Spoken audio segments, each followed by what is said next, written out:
धन्यवाद अध्यक्ष महोदय जी, आपने मुझे इस विषय पर बोलने का मौका दिया।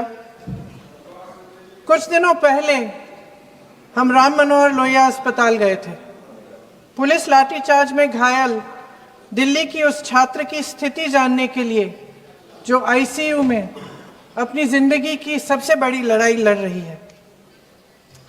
हमसे कुछ ही समय पहले आदरणीय स्वास्थ्य मंत्री जी श्री जेपी नड्डा वहां गए थे और उनसे कुछ समय पहले अन्य नेता भी गए।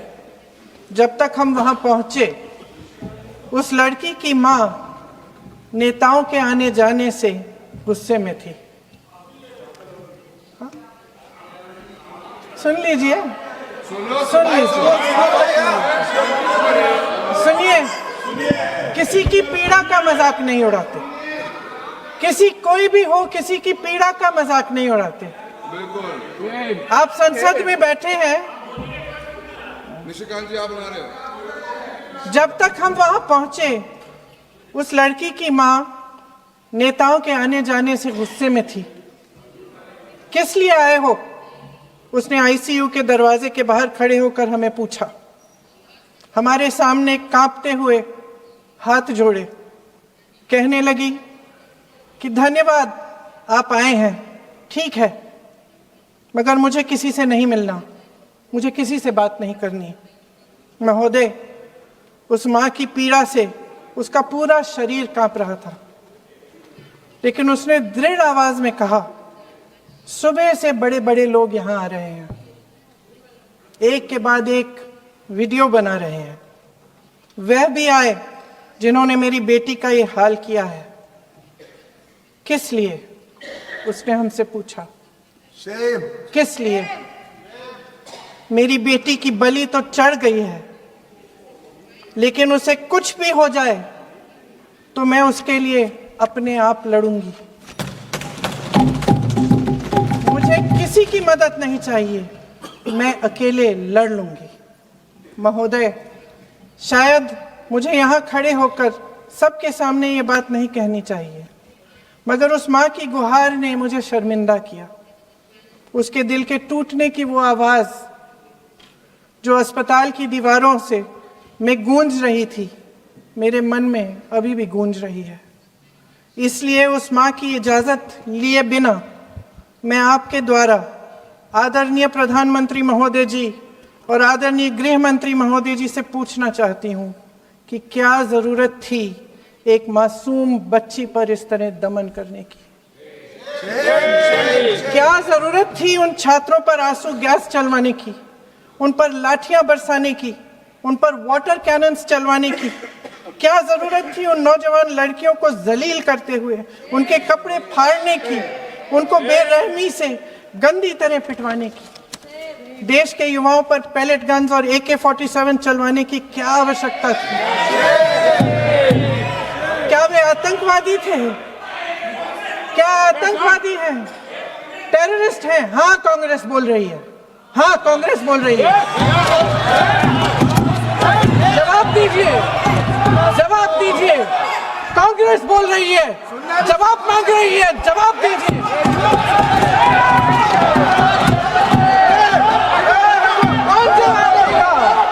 कौन जवाब देगा? गृह मंत्री जी जवाब देंगे। किसने ऑर्डर दिया? किसने ऑर्डर दिया पैलेट गन्स चलाने के लिए? किसने ऑर्डर दिया? आपके माध्यम से मैं पूछती हूं अध्यक्ष महोदय, किसने ऑर्डर दिया? प्रधानमंत्री जी ने दिया? गृह मंत्री जी ने दिया? जवाब देंगे? पूरा देश पूछ रहा है, सिर्फ कांग्रेस पार्टी नहीं पूछ रही है, पूरा देश पूछ रहा है। अध्यक्ष महोदय, देश के माता पिता पूछ रहे हैं, छात्र पूछ रहे हैं, अध्यापक पूछ रहे हैं, पूरा देश आज ये पूछ रहा है। और आपकी जिम्मेदारी बनती है कि आप इस सवाल का जवाब दें। क्यों डरते हैं आप इस देश के नौजवानों से? क्यों डरते हैं आप इस देश की बुलंद आवाज से? और उस आवाज को दबाने का हक आपको किसने दिया है? महोदय, ये सदन यहाँ बैठे हुए सांसदों की जागीर नहीं है, ये इस देश की अमानत है। यहाँ बैठे हम सब, इस देश की जनता, इस देश के युवाओं, बुजुर्गों, गरीबों, अमीरों और सब धर्मों, सब वर्गों के देशवासियों के सेवक हैं। हम उनके प्रतिनिधि हैं और ये सत्ता हमें उन्होंने ही दी है। इस देश का संविधान हमारी सर आंखों पे, इस देश का लोकतंत्र सर्वोपरि है। इसे ध्वस्त करना पाप है। यह करोड़ों जनता हमसे सिर्फ एक चीज मांगती है, जवाबदेही। इंग्लिश में इसे अकाउंटेबिलिटी कहते हैं। हमें सत्ता देकर, हमें यहां तक लाकर सिर्फ उसकी ये गुहार है कि जो हम करें उसकी भलाई के लिए करें, और अगर उनके साथ अन्याय हो तो हम उनके प्रति जवाबदेह बने और उन्हें न्याय दिलवाएं। पिछले दिनों हजारों बच्चे सड़क पर उतरे। उन्होंने अपनी पीड़ा व्यक्त की। गांधी जी के दिखाए हुए रास्ते पर अहिंसा और सत्य को अपने दिलों में रखते हुए, गाते, मुस्कुराते हुए शांतिपूर्वक प्रदर्शन किया। लोकतंत्र के सबसे पवित्र सिद्धांत के तहत उन्होंने अपनी आवाज उठाने का अधिकार कायम किया। ये उस भारत के बच्चे हैं जो गांव में रहते हैं, जो महानगरों में रहते हैं, जो छोटे कस्बों में, छोटे शहरों में रहते हैं, जहां माँ अपने गहने बेच देती है, पिता अपनी जमीन गिरवी रख देता है, एक परिवार अपनी पूरी जिंदगी की कमाई बच्चे के सपने पर खर्च देता है। और अब उन्हीं बच्चों को लगने लगा है कि आज इस देश में मेहनत से ज्यादा बेईमानी मायने रखती है, मेरिट से ज्यादा पैसा मायने रखता है। तब सिर्फ एक छात्र नहीं हारता, उम्मीद हारती है। इन परेशान बच्चों ने अपनी उम्मीदें आपसे साझा की। उनकी मांगे क्या थी? कि पेपर लीक करके उनके साथ जो बार बार अन्याय किया जा रहा है उस पर कार्रवाई की जाए, कि जो सिस्टम उनके भविष्य को कुचल रहा है उसे सुधारा जाए, कि जो माफिया उन्हें घेरे हुए है उसे हटाया जाए, कि जिस मंत्री के कार्यकाल में यह सब हुआ वह इस्तीफा दे, कि उन पर बर्बरता करने वालों पर कार्रवाई की जाए और उसके लिए माफी मांगी जाए। बस यही उनकी मांग थी ना, कि जो शिक्षा और स्वतंत्र अभिव्यक्ति का अधिकार उन्हें संविधान ने दिया है उसे कायम रखा जाए। महोदय, हमारे एजुकेशन सिस्टम में कुछ समय से बहुत खामियां भर चुकी हैं। बच्चों पे जो प्रेशर डाला जाता है उसकी वजह से सैकड़ों बच्चों ने आत्महत्या कर डाली है।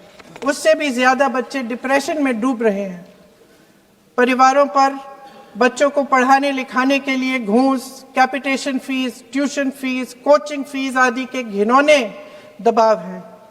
लोन लेने पड़ते हैं, सामान बेचना पड़ता है और उसके बावजूद कोई गारंटी नहीं कि उनके बच्चों के भविष्य मजबूत बन पाएंगे, क्योंकि बेरोजगारी चरम पे है। इस सरकार ने रोजगार पैदा करने वाले सभी सेक्टर्स को लगातार कमजोर किया।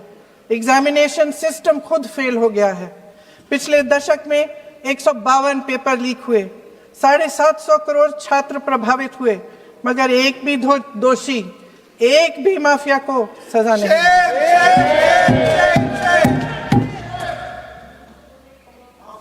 हमारे एजुकेशन में आरएसएस के प्रचारकों को भर भर कर उसे खोखला बना दिया है। जबरदस्ती एनटीए बनवाकर सिस्टम का केंद्रीकरण करके उसे और भी उलझा दिया। देश के कुल बजट में, हाँ जी जबरदस्ती, आपने अभी अभी सुना तमिलनाडु के हमारे साथी क्या कह रहे थे। देश के कुल बजट में एजुकेशन बजट की हिस्सेदारी हर साल बढ़ाने की बजाय घटती जा रही है। 1.4 लाख करोड़ रुपया का पूरा बजट एजुकेशन बजट है और 1.32 लाख करोड़ सिर्फ नीट देने वाले 22 लाख बच्चों के परिवारों से हर साल खींचा जाता है। एक और शर्मनाक आंकड़ा भी है। 1.4 लाख करोड़ रुपया हमारा पूरा एजुकेशन बजट और 16 लाख करोड़ रुपए जो मौजूदा सरकार ने बड़े उद्योगपतियों के लोन माफ किए हैं। सोचिए कि इस सरकार की प्राथमिकताएं क्या है। सच ये है अध्यक्ष महोदय कि जिस तरह अस्पताल में उस छात्रा की मां का विश्वास पूरे सिस्टम से हट गया है, उसी तरह देश के युवाओं का भरोसा इस पूरे सिस्टम से टूट चुका है। और जब इस तरह देश के भविष्य हमारे युवा निराश होकर सरकार और सिस्टम से अपना भरोसा हटा देते हैं, तो उस भरोसे को फिर से बनाने के लिए सिस्टम के अंदर से जवाब नहीं ढूंढा जा सकता, उसके दायरे से बाहर निकलना पड़ता है, नए सिरे से ठोस प्रयास करने पड़ते हैं। अफसोस की बात यह है अध्यक्ष महोदय कि इतना हो जाने के बाद भी आदरणीय प्रधानमंत्री महोदय जी और उनके साथी इस सच्चाई को समझ नहीं पा रहे हैं। वे अभी भी ये सोच रहे हैं कि पीआर, नैरेटिव चेंज और पालतू मीडिया के सहारे एक बार फिर उनकी नैया पार हो जाएगी। परसों शिक्षा मंत्री जी ने शर्मनाक परिस्थितियों में अपना इस्तीफा दिया और कल यहीं मकर द्वार पर मेरे सत्ता पक्ष के सांसदों ने जिंदाबाद के नारे चिल्लाते हुए उनका संसद में ऐसे स्वागत किया जैसे मानो कोई सुपरस्टार पहुंच गए हैं। विडंबना देखिए महोदय, जब भूतपूर्व शिक्षा मंत्री को मुकुट पहनाया जा रहा था, स्वागत हो रहा था उनका, तब महाराष्ट्र में एक परिवार पेपर लीक पीड़ित अपनी बेटी की आत्महत्या का शोक मना रहा था। आपकी सरकार ने देश के करोड़ों छात्रों को क्या संदेश दिया? आपको किस बात का गौरव है, किस बात का अभिमान है? ये कौन सा अहंकार है? जहां आंखों में शर्म होनी चाहिए वहां बेशर्मी और स्वागत के नगाड़े बजाए जा रहे हैं। एक तरफ मातम है, दुख है, यहां फूल माला डाल रहे हैं। कोई आप पर कैसे यकीन करे? प्रधानमंत्री महोदय जी ने नया शिक्षा मंत्री चुना, एक ऐसे व्यक्ति को इस पद पर आसीन किया जिसने एक गर्भवती महिला के बलात्कारियों की रिहाई पर अपनी सहमति व्यक्त की, खुशी जताई। देश की करोड़ों लड़कियों को प्रधानमंत्री जी ने इससे क्या संदेश दिया? सर, अखबारों में है, अखबार में नहीं। मेरा कुछ भी बोल के चले जाते हैं क्या? अरे ये तो कैसे, क्या है इनके पास? ऐसा ही कोई आरोप लगा दीजिएगा, कोई नियम कानून नहीं है।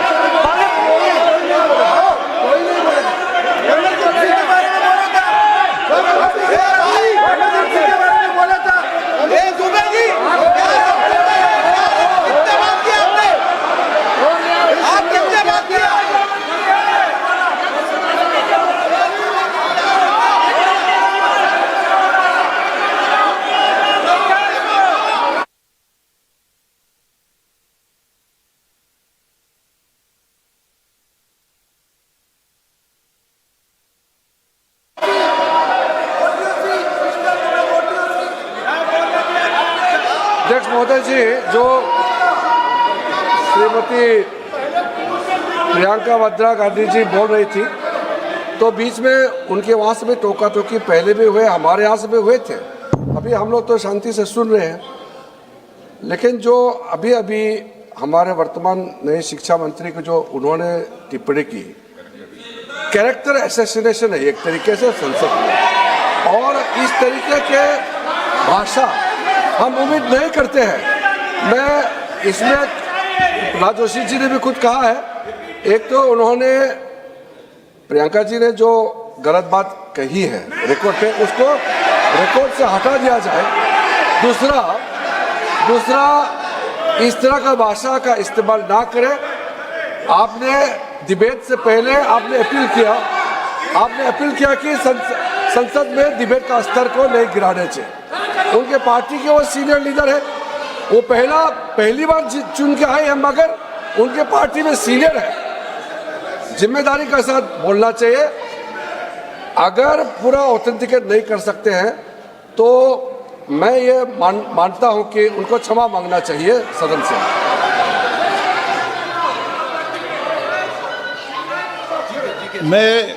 मेरा मत ये सदन के अंदर, ये सदन सर्वोच्च लोकतांत्रिक संस्था का सदन है, इसका एक एक शब्द हमेशा रिकॉर्ड में रहता है।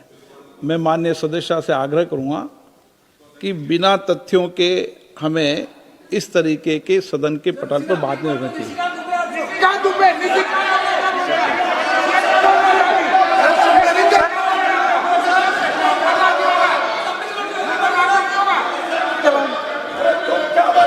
ये तो डिलीट कर दिया, लेकिन आगे भी वो भी डिलीट करा सर। ये तो किसी का बोलता वो भी ये सीधे क्या बोल रहा था, क्या कर रहा था सर जो प्रहलाद जोशी जी ने बिल्किस बानो के बलात्कारियों की रिहाई पर जो बयान दिए, उसका प्रमाण मैं आपको दे दूंगी, मैं भेज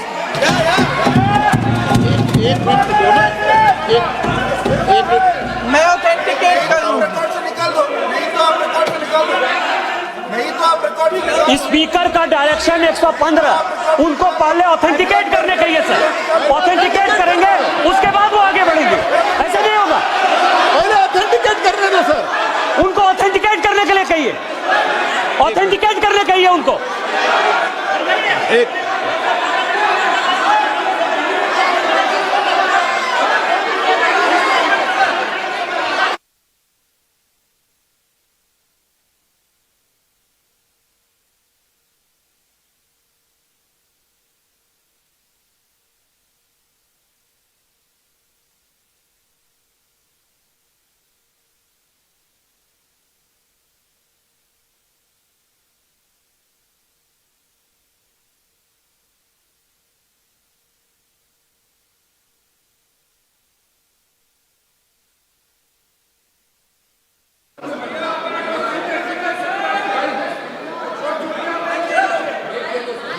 आप उनको बोलने दो, आप मत करो डिस्टर्ब। मैं एक विषय बता दूं, एक मिनट बताऊं।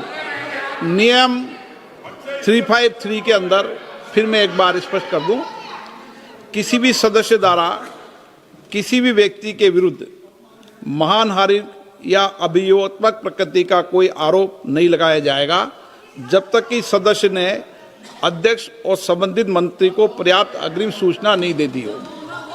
यह व्यवस्था है।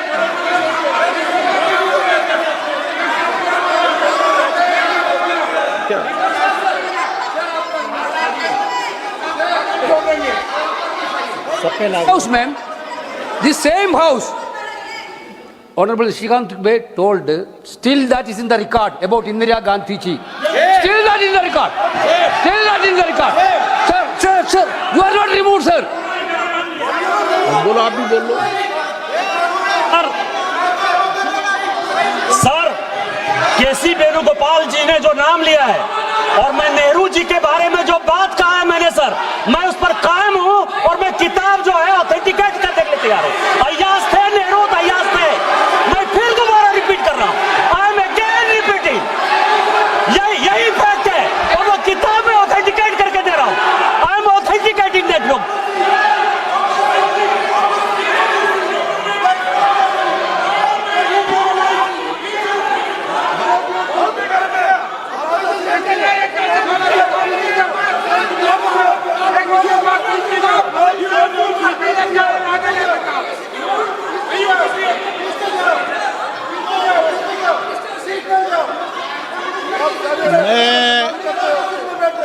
मैं जब आसन पर होता हूं, जो मैं व्यवस्था देता हूं, चाहे सत्ता पक्ष हो या प्रतिपक्ष हो, मैं समान व्यवस्था देता हूं।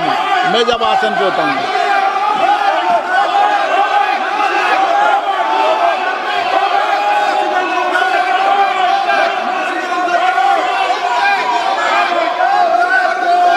प्लीज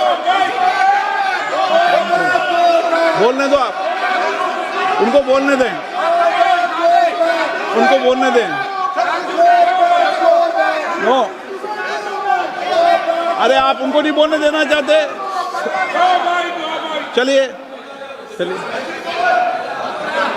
114 प्लीज चाहिए। सर प्रियंका जी को ऑथेंटिकेट करना चाहिए और जो मिस इन्फॉर्मेशन कर रहे हैं, नहीं तो मिस इन्फॉर्मेशन के लिए कार्रवाई करना चाहिए सर। एक कुछ भी बोल के चल सकते हैं क्या? और procedure for the minister the correcting the mistake 114 में अगर वो आपने जो रूल का जिक्र किया 353 में, मुझे कोई नोटिस नहीं दिया है, मैं इधर प्रेजेंट हूँ और मैंने ऐसे कैसे बिना ऑथेंटिकेशन बोल सकते, मुझे बिना नोटिस दिए हुए। इसलिए मैं इसको खंडन करता हूँ और उसको एक्सपेल करना चाहिए और उनको माफी मांगना चाहिए।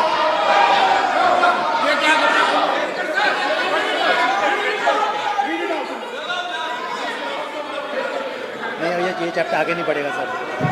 बिल पे क्या क्या केवल बिल पे।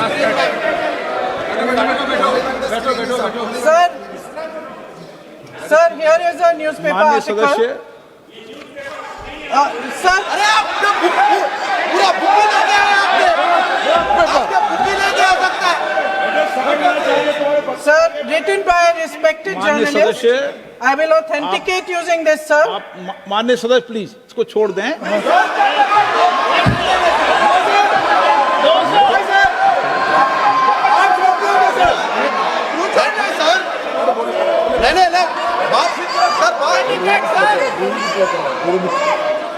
सर अगर जोशी जी अपने बयान का इस खंडन कर विधेयक रहे पर ही हैं क्या? चर्चा होगी। आप इस बयान का खंडन कर रहे हैं क्या नहीं, जोशी जी माननीय से पूछेगा? सदस्य, मैं आपसे फिर आग्रह कर रहा हूं, इस सदन में इस विधेयक पर ही चर्चा होगी। फिर भी नो, पंडित नारुओं का ये विधेयक का विषय नहीं है। आप नो, आप बोलो तो विधेयक पे बोलो, ये मेरी अपेक्षा आपसे। प्लीज सर, कभी- छोड़िए, ये रखो। इस विषय को छोड़िए।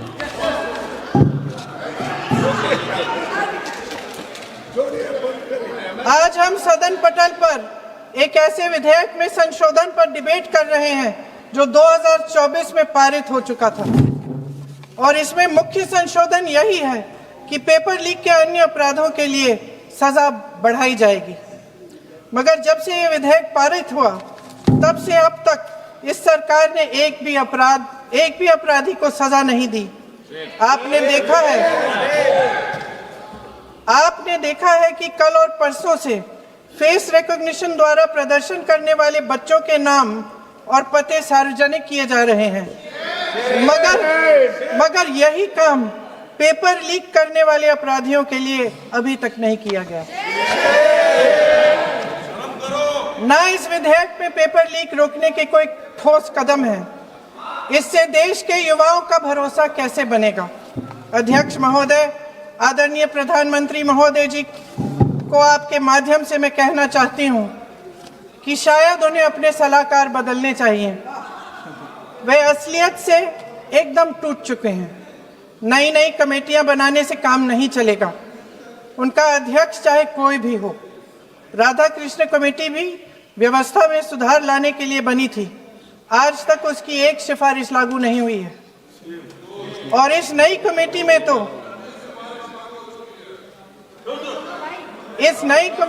तो एक एक्स-आईबी चीफ, फिर चिल्लाएंगे, एक एक्स-आईबी चीफ, एक आईटी कंपनी के मालिक और एक गौमूत्र के विशेषज्ञ भी हैं।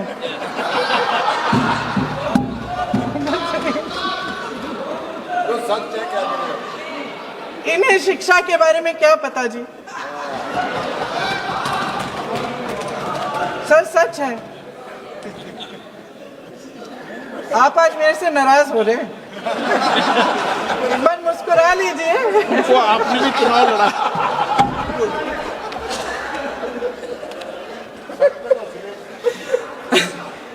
सर फास्ट ट्रैक कोर्ट्स का रिकॉर्ड पहले से ही बहुत खराब है। वैसे भी कल की सुनवाई में सीबीआई का वकील पेश ही नहीं हुआ। संसद में विपक्ष को दोषी ठहराने से, खोखले राजनीतिक खेल खेलने से काम नहीं चलेगा। आप जेन जी का भरोसा वापस जीतना चाहते हैं तो नए एंगल से अपने फोन से नए वीडियो बनाने से नहीं होगा।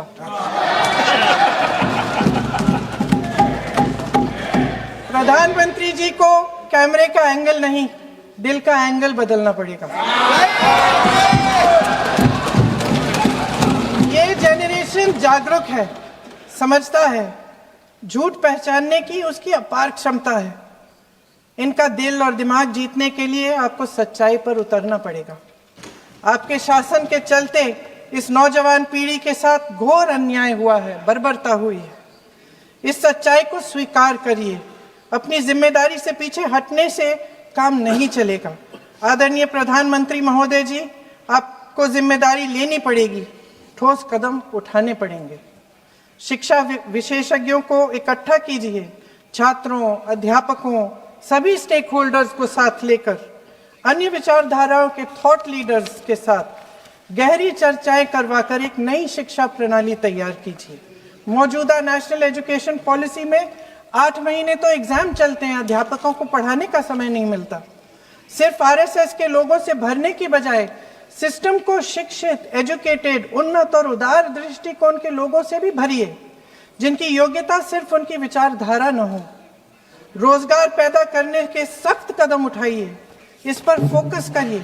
मेडिकल कॉलेजेस की संख्या बढ़ाइए, चिकित्सा शिक्षा का विस्तार कीजिए, ताकि ये बच्चे जो मेहनत कर कर के भी अपने भविष्य नहीं बना पा रहे हैं, एक उज्जवल भविष्य का सपना देख पाए। अध्यक्ष महोदय, छात्रों को सड़क से हटाया जा सकता है, लेकिन उनके सवालों को नहीं। हर लाठी जो किसी लड़की पर, किसी लड़के पर चली है, वे बच्चों की पीठ से ज्यादा सरकार की साख पर पड़ी है। देश के नौजवान न्याय मांग रहे हैं, भीख नहीं। वे यहां सरकार गिराने नहीं, अपना भरोसा बचाने के लिए आए थे। अध्यक्ष महोदय, आपके माध्यम से मैं सरकार को कहना चाहती हूं, अपनी साख बचाइए, अपनी नीयत ठीक करिए, अपनी अकड़ का इलाज कीजिए, अपने वादों पर अमल कीजिए। आपके शासन में हमने बड़ी बड़ी चोरियां देखी हैं। चुनाव में वोटों की चोरी, राम मंदिर में चंदा की चोरी, आपके उद्योगपति मित्रों द्वारा देश की संपत्ति की चोरी, किसानों की जमीन की चोरी, लेकिन सबसे बड़ी चोरी, हाँ ठीक है, सबसे बड़ी चोरी तब हुई। कहिए, बोलिए।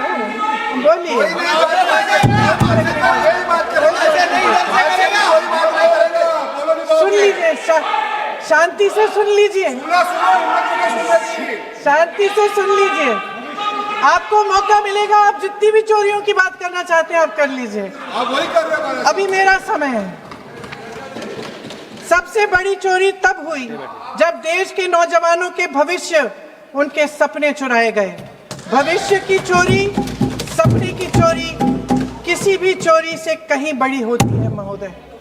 अगर देश का युवा निराश हो जाए, अगर देश का युवा निराश हो गया, उसकी उम्मीद टूट गई, तो सबसे बड़ी हार भारत की हार होगी। और हम कांग्रेस और विपक्ष के लोग जान दे देंगे, मगर भारत की हार नहीं होने देंगे। जय हिंद। सर, अब तो मुस्कुरा लीजिए, भाषण खत्म।